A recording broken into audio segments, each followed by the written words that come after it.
Hello guys, good morning. How are you. आज class 11th के accountancy में chapter 6 जो चला हुआ है अकाउंटिंग इक्वेशंस, उसमें आज का जो हमारा टॉपिक है वो है meaning of debit and credit. ये डेबिट और क्रेडिट का क्या अर्थ है, इसके ऊपर आज हम फोकस करेंगे। तो जैसा कि हम जानते हैं, all accounts are divided into two sides. एक लेफ्ट साइड ऑफ अकाउंट्स जिसको आर्बिट्रेरली जो है या ट्रेडिशनली जिसे डेबिट साइड कहते हैं, और क्रेडिट साइड जो होती है जिसे हम क्रेडिट साइड के रूप में जानते हैं। अगर हम देखें, अगर इसकी एब्रीवेटेड फॉर्म के अंदर देखें तो जो डेबिट होता है उसको टीआर में लिखा जाता है और क्रेडिट है उसे सीआर के रूप में दिखाया जाता है। इसके साथ साथ बच्चों, ये जो रिलेटेड जो कैश और रिकॉर्ड्स ऑफ अकाउंट्स जो होते हैं उनको क्या है कि हम कैश अकाउंट के रूप में जानते हैं, और उसका जो फॉर्मेट जो होता है वो यहाँ पर दिखाया गया है अकाउंट कैश अकाउंट की तरह। इसके अंदर अकाउंट या अंग्रेजी शब्द के टी की तरह ये फॉर्म बनाता है। ये साइड इसकी डेबिट साइड हो जाती है और ये इसकी क्रेडिट साइड हो जाती है। अब ये डेबिट और क्रेडिट के करने के लिए इनके लिए पर्टिकुलर जो हमारी अकाउंटिंग है इसमें रूल्स हैं। तो इन order to decide when to write on the debit side of an account and when to write on the credit side of account, to approach इसके अंदर दी हुई है। इनके बेस के ऊपर ही हम उनको डेबिट और क्रेडिट कर सकते हैं। एक तो अमेरिकन अप्रोच मॉडर्न अप्रोच के नाम से जाना जाता है, दूसरा इंग्लिश अप्रोच जिसे ट्रेडिशनल अप्रोच के नाम से जाना जाता है। बहुत ही इम्पोर्टेंट है आपके लिए, इसको बड़ी ध्यान से उसमें देखना। अगर हम देखें कि अमेरिकन अप्रोच क्या कहती है, इसमें अमेरिकन अप्रोच के अकॉर्डिंग डेबिट और credit depend upon the nature of accounts. Accounts की कैसी नेचर है उसके ऊपर ये निर्भर करता है कि वो अकाउंट डेबिट होगा या क्रेडिट होगा। फॉर दिस पर्पज अगर हम all the accounts are classified into the following 5 categories as per American approach. एक तो यानी कि जो जितने भी हमारे बुक्स ऑफ अकाउंट्स है, लेजर है, उसके अंदर हमारी जो as per nature of accounts है वो हमने 5 भागों में क्लासिफाइड किया हुआ है। एक तो एसेट्स अकाउंट, दूसरा लायबिलिटीज अकाउंट, थर्ड जो कैपिटल अकाउंट और ऑनर इक्विटी अकाउंट, और उसके फोर्थ जो रिवेन्यू एंड इनकम अकाउंट, और फिफ्थ जो है वो लॉसेस एंड एक्सपेंसेस अकाउंट। बहुत ही इंपॉर्टेंट है आपके लिए। अब देखना है कि एसेट्स अकाउंट क्या होता है। When there is increase in the amount of assets, अगर हमारी एसेट्स जो बिजनेस में यूज होती हैं और बिजनेस में काम आने वाले जो बार बार जिन्हें यूज करते हैं उन्हें एसेट्स कहते हैं। Increase in the record of debit side of assets account and if there is reduction, अगर उसमें इंक्रीज होती है तो उसको डेबिट साइड में लिखेंगे। अगर उसे में रिडक्शंस होती है तो इन the amount of assets the reductions recorded in the credit sides of the assets account. अब नॉर्मली है कि अगर एसेट्स आती है तो इसका उसको डेबिट में लिखेंगे एसेट्स अकाउंट के, और अगर उसमें कमी वो बेचते हैं या कोई डेप्रिसिएशन होता है तो वो क्रेडिट में लिखी जाती है। फॉर एग्जांपल, हमने परचेज किया एक फर्नीचर और it will be recorded in the debit side of furniture account. तो देखिए यहाँ पे इंक्रीज अगर एसेट्स होगी तो इसके डेबिट साइड में यहाँ पे लिखी जाएगी, और डिक्रीज अगर होगा तो इसकी क्रेडिट साइड में लिखी जाएगी। उसके बाद में गाइस ये आ जाता है लायबिलिटी अकाउंट्स, यानी कि when there is increase in the amount of liability. Liabilities क्या होती है, जिसे हमने भुगतान करना होता है, बिजनेस को भुगतान करना होता है। अगर वो उसमें वृद्धि होती है, इंक्रीज होता है, तो increase will be recorded on credit side, तो उसे हम क्रेडिट साइड में लिख देंगे। ऑन द कंट्रेरी, इसके विपरीत, if the reductions in the amount of liabilities, अगर लायबिलिटी में कमी आती है तो वो रिकॉर्ड की जाएगी in the debit side of liability account.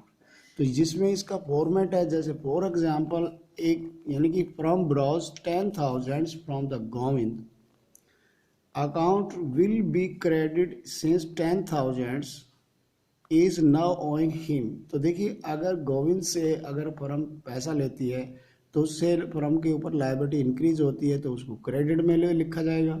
अगर अगर उसका भुगतान कर देती है तो उसे क्रेडिट में लिखा जाएगा। उसके बाद में गाइस आता है तुम्हारा कैपिटल अकाउंट। कैपिटल अकाउंट क्या होता है?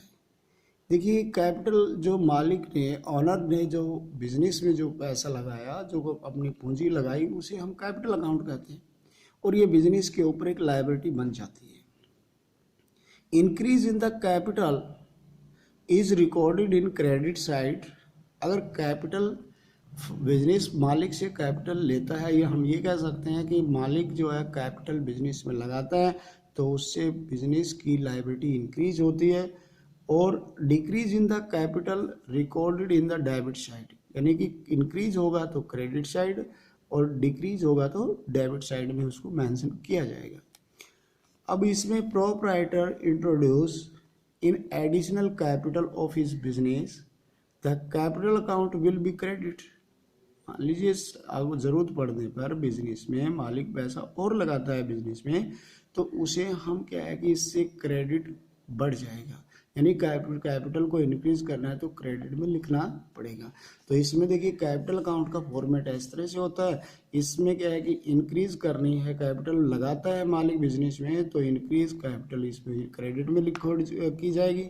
अगर पैसा बिजनेस से निकालता है अपने सेल्फ के लिए या उससे रिड्यूस करता है पूंजी को तो उसको डेबिट में लिखा जाएगा।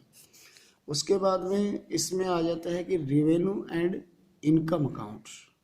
देखिए जब बिजनेस करते हैं तो उसमें हम बिजनेस में कुछ अर्निंग के लिए करते हैं और जो अर्निंग होती है तो उसे हम क्या कहते हैं? इनकम कहते हैं।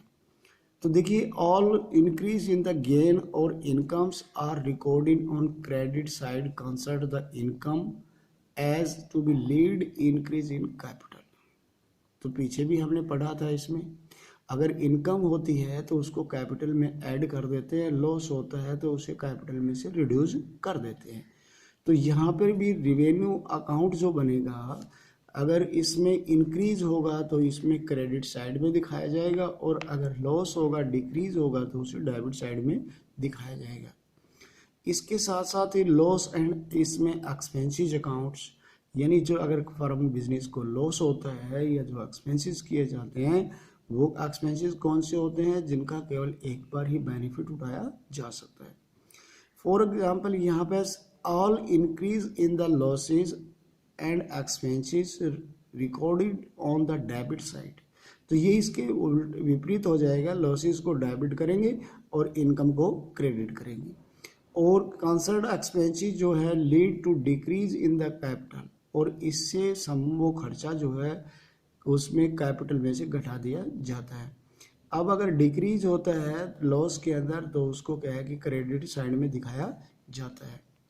अब हम ये कहते हैं कि यहाँ पर the rules given above may be summarise as follow, यानी कि इनको हम क्या है कि एक समरी के रूप में याद करने के लिए कैसे हम इनको यूज कर सकते हैं। तो ये debit the increase in the assets and credit the decrease in assets. Assets में इंक्रीज होती है तो उसको डेबिट करना होता है और अगर डिक्रीज होती है एसेट्स तो उसे क्रेडिट करना होता है। Credit in increase in liabilities, अगर लायबिलिटी इंक्रीज होती है तो उसे क्रेडिट करना होता है और डिक्रीज होती है तो उसको डेबिट करना होता है। इसके साथ साथ credit in increase in capital, अगर एडिशनल कैपिटल मालिक लगाता है तो उससे क्या है कि इंक्रीज होगा तो उसे हम क्रेडिट करना होगा, और अगर कैपिटल को विड्रॉ किया जाता है बिजनेस में से तो उसको हम डेबिट करना होगा। इसके साथ साथ credit the increase in income, अगर इनकम बिजनेस में बढ़ती है तो उसे हमने क्रेडिट करना होगा और डिक्रीज होती है तो उसको डेबिट करना होता है।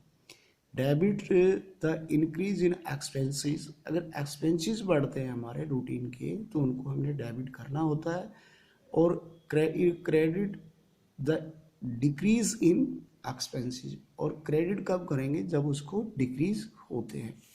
तो इस तरह से देखिए कि जो एसेट्स एंड एक्सपेंसेस जो अकाउंट है वो हमारा यहाँ पर रिकॉर्ड मेंटेन किया जाता है। अब एसेट्स और एक्सपेंसेस अकाउंट, जैसे कि इसमें हमारे पास record increase in the accounts of this side और record in decrease in the account of this side, assets के और एक्सपेंसेस अकाउंट में। इसके अंदर अगर एसेट्स जो हमारी इंक्रीज होती है तो इधर दिखाया जाएगा, डिक्रीज होती है तो इधर दिखाया। लायबिलिटीज एंड कैपिटल इनमें क्या है कि अगर डिक्रीज होती है तो इसको डेबिट दिखाया जाएगा और इंक्रीज होती है तो क्रेडिट दिखाया जाएगा। यानी कि एसेट्स और एक्सपेंसेस दो ऐसे अकाउंट हैं जिनमें सेम पोजीशन होती है। अगर इंक्रीज होते हैं तो एसेट्स को भी डेबिट किया जाता है और खर्चे को भी डेबिट किया जाता है, और अगर इनमें कमी होती है तो खर्चे को भी क्या है कि क्रेडिट किया जाएगा और एसेट्स को भी क्रेडिट किया जाएगा।